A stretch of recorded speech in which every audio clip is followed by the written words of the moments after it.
Hello ಕನ್ನಡಿಗ ಶರಣು ಶರಣಾರ್ಥಿ. DR Tech Peter bro YouTube ಚಾನಲ್ಗೆ ಸ್ವಾಗತ. ಇವತ್ತು ನಮ್ಮ ಜಾಬ್ ಸರ್ಚಿನಲ್ಲಿ Jawaharlal Nehru centre of advance certificate research ಸೆಂಟ್ರಲ್ಲಿ ಇರ್ತಕ್ಕಂಥ ವೇಕೆನ್ಸಿಗಳನ್ನು ಇಲ್ಲಿ ಕರೆದಿದ್ದಾರೆ. ಯಾವ ವೇಕೆನ್ಸಿಗಳಂದರೆ ಫೀಲ್ಡ್ ಸಹಾಯಕ ಹುದ್ದೆಗಳು ಇರ್ತಕ್ಕಂಥ ವೇಕೆನ್ಸಿಗಳನ್ನು ಕಲ್ಪನೆ ಮಾಡಿದ್ದಾರೆ. ಪರೀಕ್ಷೆ ಇಲ್ಲದೆ ನೇರವಾಗಿ ಇದು ಆಯ್ಕೆ ಮಾಡಲಾಗುವುದು. ಪುರುಷ ಮತ್ತು ಮಹಿಳಾ ಅಭ್ಯರ್ಥಿಗಳು ಈ ಒಂದು ಅಪ್ಲಿಕೇಶನ್ ಹಾಕಬಹುದಾಗಿದೆ. ಇದೇ ರೀತಿ ನಾನು ಹೊಸ ಉದ್ಯೋಗ ಮಾಹಿತಿಯನ್ನು ಪ್ರತಿನಿತ್ಯ ಕೊಡುತ್ತೇನೆ. ನಿಮಗೆ ನೋಟಿಫಿಕೇಶನ್ ಬರಬೇಕು ಅಂತ ಹೇಳಿದ್ರೆ ಸಬ್ಸ್ಕ್ರೈಬರ್ ಜೊತೆಗೆ ಬೆಲ್ ಐಕನ್ ಪ್ರೆಸ್ ಮಾಡೋದನ್ನು ಮರೆಯಬೇಡಿ. ಫೀಲ್ಡ್ ಸಹಾಯಕ ಹುದ್ದೆಗಳಿಗೆ ಅರ್ಜಿ ಆಹ್ವಾನ. JNCARS ರಿಕ್ವೈರ್ಮೆಂಟ್ 2024 ಏನು ನೇಮಕಾತಿ ಇದೆ, ಈ ಕಂಪ್ಲೀಟಾಗಿ ನೋಟಿಫಿಕೇಶನ್ ಸ್ಕಿಪ್ ಮಾಡಿದೆ, ಕೊನೆ ತನಕ ನೋಡಿ. Jawaharlal Nehru centre for advance scientific research JNCRS ಇಲಾಖೆಯಿಂದ ಹೊಸ ನೇಮಕಾತಿ ಅಧಿಸೂಚನೆ ಹೊರಡಿಸಲಾಗಿದೆ. ಆಸಕ್ತ ಮತ್ತು ಅರ್ಹ ಅಭ್ಯರ್ಥಿಗಳು ಸದರಿ ಹುದ್ದೆಗೆ ಅರ್ಜಿ ಸಲ್ಲಿಸಲು ನಿಗದಿಪಡಿಸಿದ ದಿನಾಂಕ ಒಳಗೆ ಅರ್ಜಿಗಳನ್ನು ಸಲ್ಲಿಸಿ.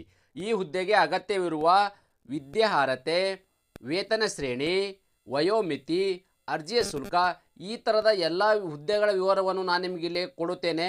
ಇಲ್ಲಿ ಮುಂದೆ ನೋಡೋಣ ಬನ್ನಿ. ಇಲಾಖೆ ಹೆಸರು ನಿಮಗೆ ಮೊದಲೇ ಹೇಳಿದ ಹಾಗೆ Jawaharlal Nehru centre for advanced certified research JNCASR. ಹುದ್ದೆಗಳು ಯಾವಪ್ಪ ಅಂತ ಹೇಳಿದ್ರೆ ಫೀಲ್ಡ್ ಅಸಿಸ್ಟೆಂಟ್ ಇರ್ತಕ್ಕಂಥದ್ದೇನು ಉದ್ಯೋಗ ಇರ್ತಕ್ಕಂಥದ್ದು. ಅರ್ಜಿ ಸಲ್ಲಿಸುವುದು ಯಾವ ರೀತಿ ಅಂತ ಹೇಳಿದ್ರೆ ಸಲ್ಲಿಸಬೇಕಾಗಿದೆ. ಓಕೆ, ಉದ್ಯೋಗ ಸ್ಥಳ ಭಾರತಾದ್ಯಂತ. ವಿದ್ಯಾರ್ಹತೆ ಎಜುಕೇಷನ್ ಕ್ವಾಲಿಫಿಕೇಷನ್ ಏನು ಬೇಕಪ್ಪ ಅಂತ ಹೇಳಿದ್ರೆ JNCRS ಅಧಿಕೃತ ಅಧಿಸೂಚನೆ ಪ್ರಕಾರ ಅಭ್ಯರ್ಥಿ ಯಾವುದೇ ಮಾನ್ಯತೆ ಪಡೆದ ಮಂಡಳಿಯು ಅಥವಾ ವಿಶ್ವವಿದ್ಯಾಲಯಗಳಿಂದ ಇಂಜಿನಿಯರಿಂಗ್ ಮತ್ತು ತಂತ್ರಜ್ಞಾನದಲ್ಲಿ ಡಿಪ್ಲೊಮಾ ಮತ್ತು BSc ಪೂರ್ಣಗೊಳಿಸಿರಬೇಕು. ಅಂದರೆ ಅವರು ಇಂಜಿನಿಯರಿಂಗ್ ಅಂದರೆ ಅವರು ಡಿಗ್ರಿನ ಮುಗಿಸ್ಕೊಂಡಿರ್ಬೇಕಂತೆ. ಯಾವುದ್ರಲ್ಲಪ್ಪ ಅಂತಂದರೆ ಇಂಜಿನಿಯರಿಂಗು ಅಥವಾ ತಂತ್ರಜ್ಞಾನದಲ್ಲಿ ಡಿಪ್ಲೊಮಾ, ಇಲ್ಲ ಅಂದರೆ BScಯಲ್ಲಿ ಅವರು ಒಂದು ಎಜುಕೇಷನ್ ಕ್ವಾಲಿಫಿಕೇಷನ್ನ ಕಂಪ್ಲೀಟ್ ಮಾಡ್ತಕ್ಕಂಥ ಅಭ್ಯರ್ಥಿಗಳು ಈ ಒಂದು ಅಪ್ಲಿಕೇಶನ್ ಹಾಕೋಕ್ಕೆ ಎಲಿಜಿಬಲ್ ಇರ್ತಾರೆ. ವಯೋಮಿತಿ ಏಜ್ ಲಿಮಿಟ್ ಬಗ್ಗೆ ನೋಡೋದಾದರೆ ಇಲ್ಲಿ ಅಧಿಸೂಚನೆ ಪ್ರಕಾರ ಅಭ್ಯರ್ಥಿಯು ಗರಿಷ್ಠ ವಯಸ್ಸು ಅಂದರೆ ಹೆಚ್ಚಿಗೆ ಗರಿಷ್ಠ ವಯಸ್ಸಿದೆ 50 ವರ್ಷದ ಒಳಗಡೆ ಇರ್ತಕ್ಕಂಥ ಅಭ್ಯರ್ಥಿಗಳು ಈ ಒಂದು ಅಪ್ಲಿಕೇಶನ್ ಹಾಕಬಹುದಾಗಿದೆ. ಇದು ಗರಿಷ್ಠ ವಯಸ್ಸು 50 ವರ್ಷ ಒಳಗಡೆ ಇರ್ತಕ್ಕಂಥದ್ದು.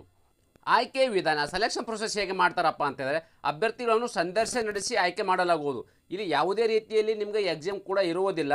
ಡೈರೆಕ್ಟಾಗಿ ನೀವು ತಗೊಂಡಿರ್ತಕ್ಕಂಥ ಓವರಾಲ್ ಅಂಕಗಳ ಆಧಾರದ ಮೇಲೆ ಸಂದರ್ಶನ ನಡೆಸ್ತಾರೆ. ಆ ಸಂದರ್ಶನದಲ್ಲಿ ಮತ್ತು ನಿಮಗೆ ಇರ್ತಕ್ಕಂಥ ವರ್ಕ್ ಎಕ್ಸ್ಪೀರಿಯನ್ಸು ಎಲ್ಲವನ್ನು ಕನ್ಸಿಡರ್ ಮಾಡಿ ಫೈನಲ್ ಆಗಿ ಇಲ್ಲಿ ಆಯ್ಕೆಯನ್ನು ಮಾಡಲಾಗುವುದು. ಆಫ್ಲೈನ್ ಅಪ್ಲಿಕೇಶನ್ ಸಲ್ಲಿಸುವುದು ಹೇಗೆ ಅಂತ ಹೇಳಿದ್ರೆ ನೋಡಿ, ಅವರ ಅಭ್ಯರ್ಥಿಗಳು ತಮ್ಮ ಅರ್ಜಿಗಳು ನಿಗದಿತ ನಮೂನೆಯಲ್ಲಿ ಇಮೇಲ್ ID ಕೊಟ್ಟಿದ್ದಾರೆ ಇಲ್ಲಿ anand@JNCASR.ac.in 15 ಸೆಪ್ಟೆಂಬರ್ 2024 ಇಷ್ಟರ ಒಳಗಡೆ ತಮ್ಮ ಮೊದಲು ಎಲ್ಲ ಅಗತ್ಯ ದಾಖಲೆಯೊಂದಿಗೆ ಕಳಿಸಬೇಕು. ಈಗೇನಪ್ಪ ಅಂತ ಹೇಳಿದ್ರೆ ಇದಕ್ಕೆ ಒಂದು ಆಫ್ಲೈನ್ ಒಂದು ಅಪ್ಲಿಕೇಶನ್ ಇದೆ. ಆ ಆಫ್ಲೈನ್ ಅಪ್ಲಿಕೇಶನು ನಾನು ಟೆಲಿಗ್ರಾಮಲ್ಲಿ ಕೊಟ್ಟಿರ್ತೀನಿ. ನಾನು ಟೆಲಿಗ್ರಾಮಲ್ಲಿ ಜಾಯ್ನ್ ಆಗಿ ಆ ಟೆಲಿಗ್ರಾಮ್ ಲಿಂಕ್ ಕೂಡ ನಾನು ಯೂಟ್ಯೂಬಲ್ಲಿ ಕೊಟ್ಟಿರ್ತೀನಿ ಡಿಸ್ಕ್ರಿಪ್ಷನ್ ಬಾಕ್ಸಲ್ಲಿ. ನಾನು ಟೆಲಿಗ್ರಾಮ್ಗೆ ಜಾಯ್ನ್ ಆಗಿ ಅಲ್ಲಿರ್ತಕ್ಕಂಥ ಅಪ್ಲಿಕೇಶನ್ ಏನಿದೆ ಆ ಅಪ್ಲಿಕೇಶನ್ ಡೌನ್ಲೋಡ್ ಮಾಡ್ಕೊಂಡು ಸರಿಯಾದ ರೀತಿಯಲ್ಲಿ ನೀವು ಫಿಲ್ ಮಾಡಿ ನಿಮ್ಮ ಎಲ್ಲ ದಾಖಲಾತಿಗಳನ್ನು ಎಲ್ಲ ಸ್ಕ್ಯಾನ್ ಮಾಡಿಕೊಂಡು ಈ ಕೊಟ್ಟಿರುವ ಒಂದು ಮೇಲ್ ID ಏನಿದೆ ಈ ಮೇಲ್ IDಗೆ 15 ಸೆಪ್ಟೆಂಬರ್ 2024 ಒಳಗಡೆ ನೀವು ಮೇಲ್ ಮುಖಾಂತರ ಅಪ್ಲಿಕೇಶನ್ ಸೆಂಡ್ ಮಾಡಿ. ಅರ್ಜಿ ಸಲ್ಲಿಸಲು ಪ್ರಾರಂಭ ದಿನಾಂಕ 2 ಸೆಪ್ಟೆಂಬರ್ 2024. ಅರ್ಜಿ ಸಲ್ಲಿಸಲು ಕೊನೆಯ ದಿನಾಂಕ 15 ಸೆಪ್ಟೆಂಬರ್ 2024. ನಿಮಗೆ ಮೊದಲೇ ಹೇಳಿದ ಹಾಗೆ ನೋಟಿಫಿಕೇಶನ್ ಬಗ್ಗೆ ನಾನು ನಿಮಗೆ ಆಲ್ರೆಡಿ ವಿವರವನ್ನು ಕೊಟ್ಟಿದ್ದೇನೆ. ಅರ್ಜಿಯ ಫಾರ್ಮ್ ಏನಿದೆ ನಾನು ಟೆಲಿಗ್ರಾಮಿಗೆ ಜಾಯ್ನ್ ಆಗಿ ಅಲ್ಲಿರ್ತಕ್ಕಂಥ ಪ್ರೊಸೆಸ್ ಬಗ್ಗೆ ನಿಮಗೆ ನಾನು ಹೇಳಿದ್ದೀನಿ. ಇದೇ ರೀತಿ ನಾನು ಹೊಸ ಉದ್ಯೋಗ ಮಾಹಿತಿಯನ್ನು ಪ್ರತಿನಿತ್ಯ ಕೊಡುತ್ತೇನೆ. ಆ ಪ್ರತಿನಿತ್ಯ ಕೊಟ್ಟಿರೋ ಉದ್ಯೋಗ ಮಾಹಿತಿಗಳು ನಿಮಗೆ ನೋಟಿಫಿಕೇಶನ್ ಬರಬೇಕು ಅಂತ ಹೇಳಿದ್ರೆ ಸಬ್ಸ್ಕ್ರೈಬರ್ ಜೊತೆಗೆ ಬೆಲ್ ಐಕನ್ ಪ್ರೆಸ್ ಮಾಡೋದನ್ನು ಮರೆಯಬೇಡಿ.